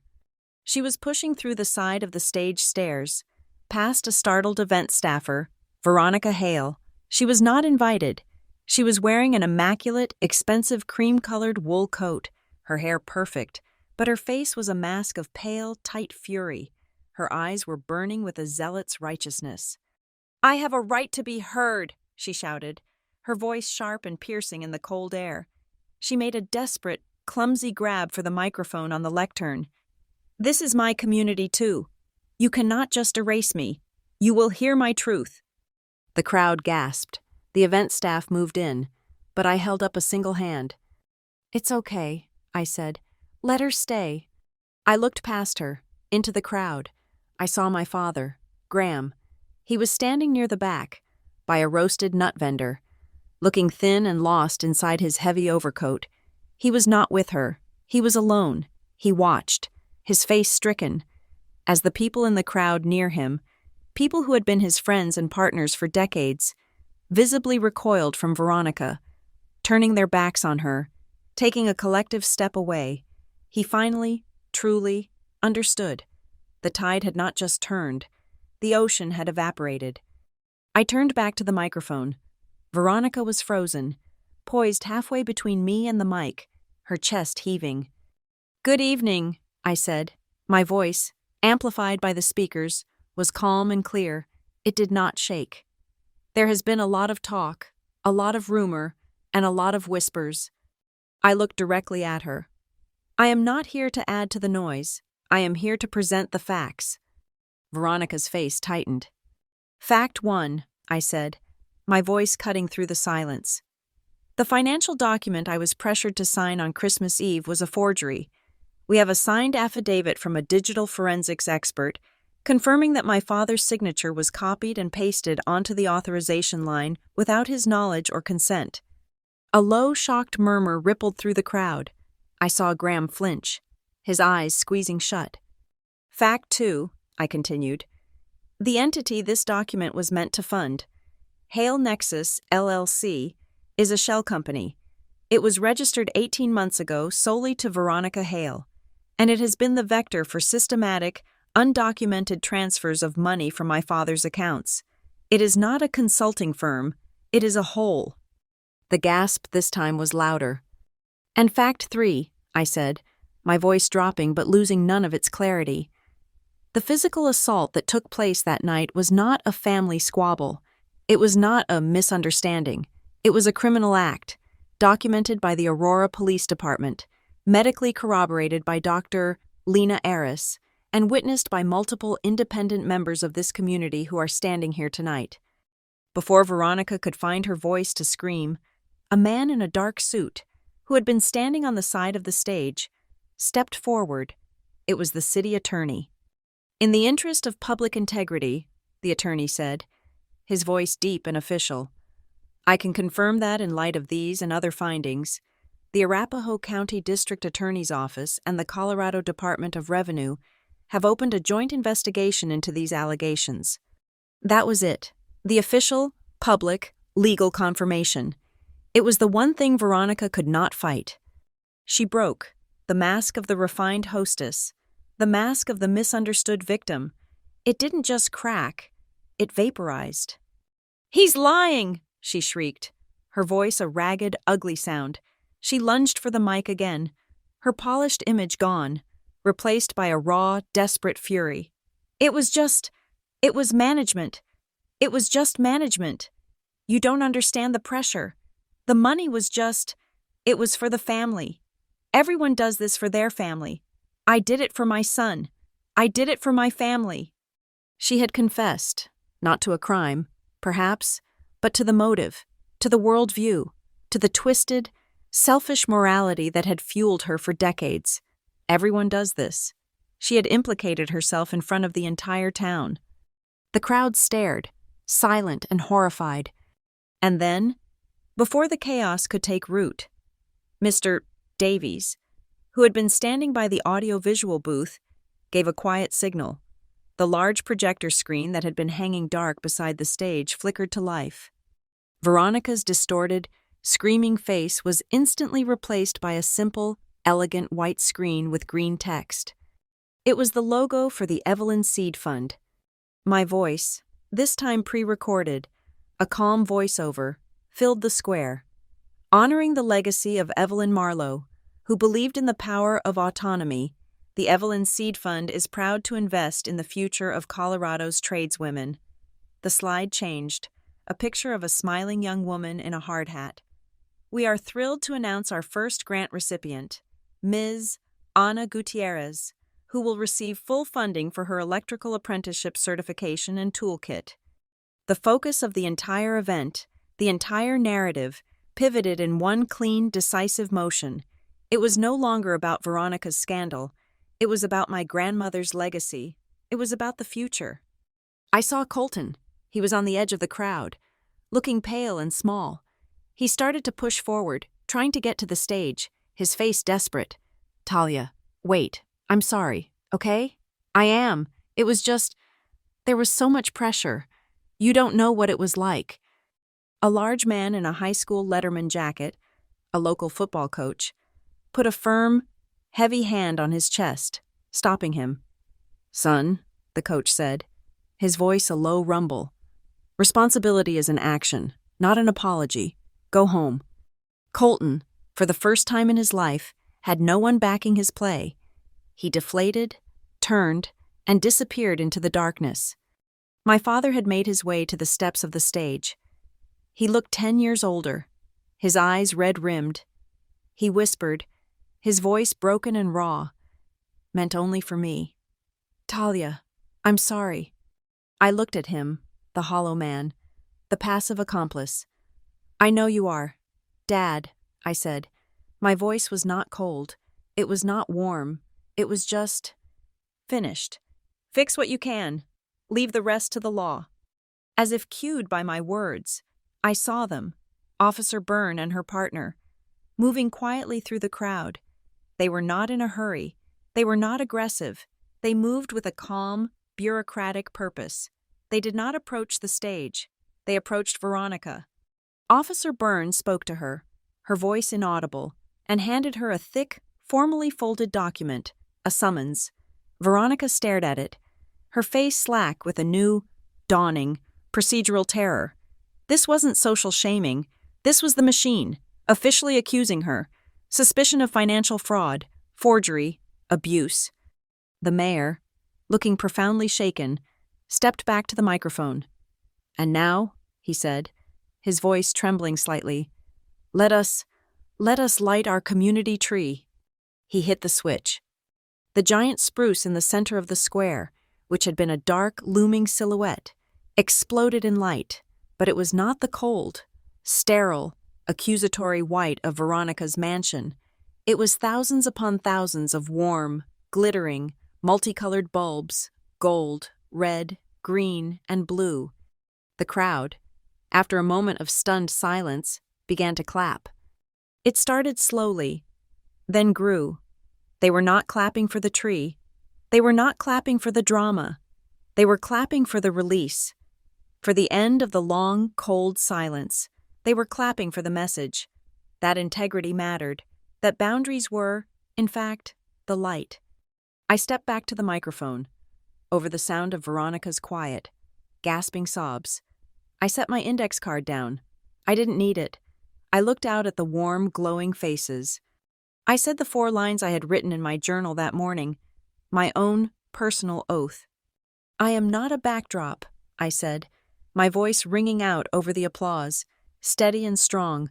"I am not a wallet. I am a person, and I belong to myself." Veronica did not wait. Flanked by the officers, she walked away, her head bowed, the designer coat looking suddenly like a costume. The social mask was gone, leaving just the raw, exposed, and terrified face of a woman who had miscalculated the risk and lost everything. Graham did not follow her. He stayed. I watched as the city attorney approached him, holding a different clipboard, a different pen. My father, his hand shaking, took the pen. He began to sign the papers, the cooperation agreement, the first, fumbling step toward fixing what he could. I walked down the steps of the stage, into the warmth of the light. Dr. Aris was the first to meet me. She didn't hug me. She gripped my hand, her handshake firm, professional. "Well said, Ms. Mercer." Then Catherine Hayes, then Sarah, then other women, strangers, from the community. They didn't offer me pity, they offered me respect. A hand on my shoulder, a firm nod, a shared understanding. I saw a local news camera at the edge of the crowd, its small red light glowing. I stopped.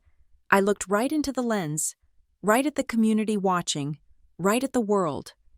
The story was over. It had ended just as it began, under a tree, but this time, it was not a shadow play of coercion and lies. This time, it was a public square, flooded with light, where the truth was finally and fully illuminated. Thank you so much for listening to this story. Please let me know in the comments where you are listening from. I'd love to connect and share our thoughts. Remember to subscribe to Lila Revenge Stories, like this video, and give it an extra boost by hitting that hype button so this story can be heard by even more people.